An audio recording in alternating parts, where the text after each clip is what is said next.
नमस्कार, डिजिटल आदिवासी पोर्टलवर पुन्हा ॲपल स्वागत आहे. पाहूया आजच्या बातम्या.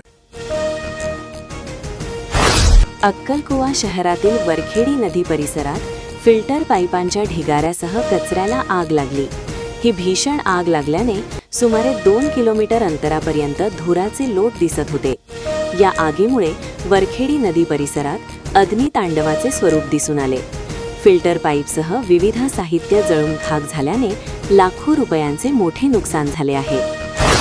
रेल्वे गाडीच्या धडकेत 23 वर्षीय तरुणाचा मृत्यू झाल्याची घटना नवापूर तालुक्यातील खांडबारा रेल्वे स्थानकाजवळील वाटवी गावानची घडली. मयत युवक हा साक्री तालुक्यातील रहिवासी असल्याची माहिती आहे. टॉवरमधून कॉपर केबल कापून चोरी नेत असताना विरोध करणाऱ्या सुपरवायझरसह त्यांच्यासोबत असलेल्या एकाला मारहाण करण्यात आली. तसेच 70,000ची कॉपर केबल घेऊन 9 जण पसार झाले. ही घटना बलवंत येथे घडली असून या प्रकरणी नंदुरबार तालुका पोलीस ठाण्यात गुन्हा दाखल करण्यात आला आहे. बोरद येथील शेतकरी जुल्फिकार याकूब तेली यांचा वेळावत रस्त्यावर पोल्ट्री फार्म आहे. गुरुवारी रात्री त्यांनी नेहमीप्रमाणे आपली म्हैस आणि पारडू पोल्ट्री फार्मजवळ सुरक्षित ठिकाणी बांधले होते.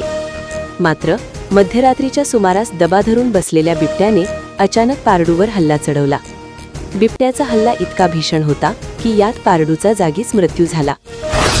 येत्या शैक्षणिक सत्रासाठी इयत्ता 11वीच्या प्रवेशासाठी ऑनलाईन प्रक्रिया सुरू झाली आहे. दिनांक 14 मे रोजी तात्पुरती सर्वसाधारण गुणवत्ता यादी जाहीर करण्यात येणार आहे. दिनांक 26 मे पासून पहिल्या फेरीची प्रवेश प्रक्रिया सुरू होणार आहे. भगवंत मान यांच्या नेतृत्वाखालील पंजाब सरकारमधील मंत्री आणि आम आदमी पक्षाचे नेते संजीव अरोडा यांना आज ईडीने अटक केली आहे. ईडीने आज सकाळी संजीव अरोडा यांच्या चंडीगड येथील सरकारी निवासस्थानावर धाड टाकली होती. अनेक तास चाललेल्या कारवाईनंतर ईडीने संजीव अरोडा यांना अटक केली आहे. तर राजकीय दबाव आणण्यासाठी केंद्र सरकारने ही कारवाई केली आहे असा आरोप आता आम आदमी पक्षाने केला आहे. तमिळनाडूमध्ये सरकार स्थापन करण्याच्या मार्गातील विजय यांच्या समोरील शेवटचा अडथळा दूर झाला आहे. थोल थिरुमावलवन यांच्या नेतृत्वाखालील व्हीसीकेने शनिवारी विजय यांच्या टीव्हीके पक्षाला बिनशर्त पाठिंबा जाहीर केला.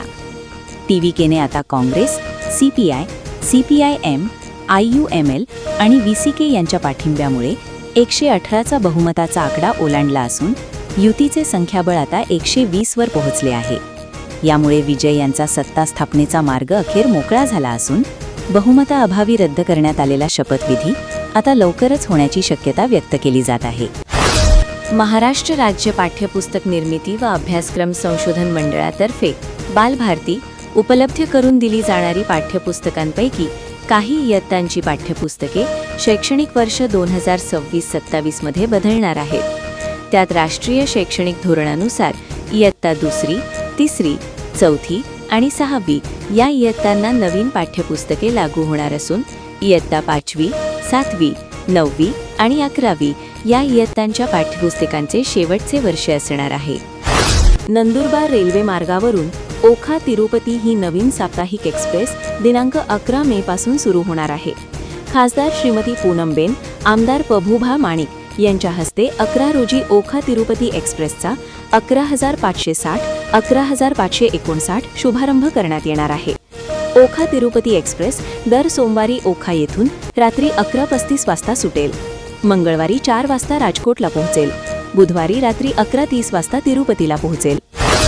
तळोदा शहरात घरगुती गॅस सिलेंडरचा सर्रास व्यावसायिक वापर सुरू असल्याच्या तक्रारी अखेर प्रशासनाने गंभीरपणे घेतल्या आणि शनिवारी जिल्हा पुरवठा विभागाने थेट धडक कारवाई करत अनेक हॉटेल व्यावसायिकांना दणका दिला. या कारवाईत तब्बल 14 घरगुती गॅस सिलेंडर जप्त करण्यात आल्याने शहरातील हॉटेल व्यावसायिकांमध्ये एकच खळबळ उडाली आहे. नंदुरबार येथून पुणे, मुंबईसह अनेक लांबचा महानगर सारी खासगी लक्झरी ट्रॅव्हल्स दररोज धावत असतात. उन्हाळ्याच्या सुट्ट्यांच्या काळात खासगी ट्रॅव्हल्स चालक मनमानी भाडे आकारून प्रवाशांची आर्थिक लूट करीत आहे. उन्हाळी सुट्टीनिमित्त खासगी ट्रॅव्हल्स चालक तिकिटांचे दर दुप्पट-तिप्पट वाढवले आहेत. सुट्ट्यांच्या व सणासुदीला काळात नेहमीच प्रवाशांची आर्थिक लूट होत असते. प्रवाशांची आर्थिक लूट करणाऱ्या खासगी ट्रॅव्हल्स चालकांवर परिवहन विभागाने कारवाई करावी अन्यथा आंदोलन करण्याचा इशारा हिंदू सेवा सहाय्य समितीने निवेदनाद्वारे दिला. मागण्यांचे निवेदन सहाय्यक प्रादेशिक परिवहन अधिकारी राहुल नलावडे यांना देण्यात आले. केंद्रीय मोटार वाहन कायद्यातील नवीन तरतुदीनुसार एका वर्षात 5 वेळा वाहतूक नियमांचे उल्लंघन केल्यास संबंधित वाहनाची नोंदणी तसेच चालकाचा वाहन चालवण्याचा परवाना कायमस्वरूपी रद्द केला जातो. नियमांची जिल्ह्यात कडक अंमलबजावणी होणार आहे. आगामी सिंहस्थ पर्वणीच्या पार्श्वभूमीवर गौतमेश्वर महादेव मंदिर व प्रकाशा गावात करण्यात येणाऱ्या विकास कामांचा आढावा आमदार चंद्रकांत रघुवंशी यांनी घेतला.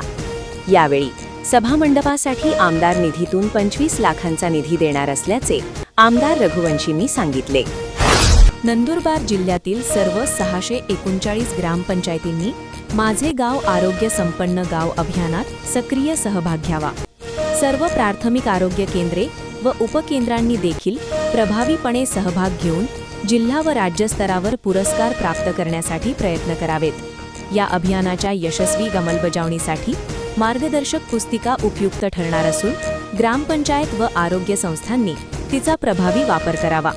जिल्हा परिषद व पंचायत समित्यांनी राज्यस्तरावर प्रथम क्रमांक मिळवण्यासाठी सर्वांनी एकत्रित प्रयत्न करावेत, असे प्रतिपादन नंदुरबार जिल्हा परिषदेचे मुख्य कार्यकारी अधिकारी नमन गोयल यांनी केले. नंदुरबार येथील राजपूत समाज व करणी सेनातर्फे वीर शिरोमणी महाराणा प्रताप सिंह यांच्या जयंतीनिमित्त महाराणा प्रताप यांच्या मूर्तीचे दुधाने अभिषेकासह आरती करून पूजन करण्यात आले. शहादा येथील शहादा तालुका राजपूत समाज मंडळातर्फे श्री महाराणा प्रताप सिंह स्मारकाच्या ठिकाणी वीर शिरोमणी महाराणा प्रताप जयंतीनिमित्त अभिवादन करण्यात आले. यावेळी मान्यवरांच्या हस्ते महाराणा प्रताप सिंह यांच्या प्रतिमेला पुष्पांजली अर्पण झाले. अशाच नवनवीन बातमीसाठी आपल्या YouTube चॅनल डिजिटल आदिवासी पोर्टलला सबस्क्राईब करून घ्या.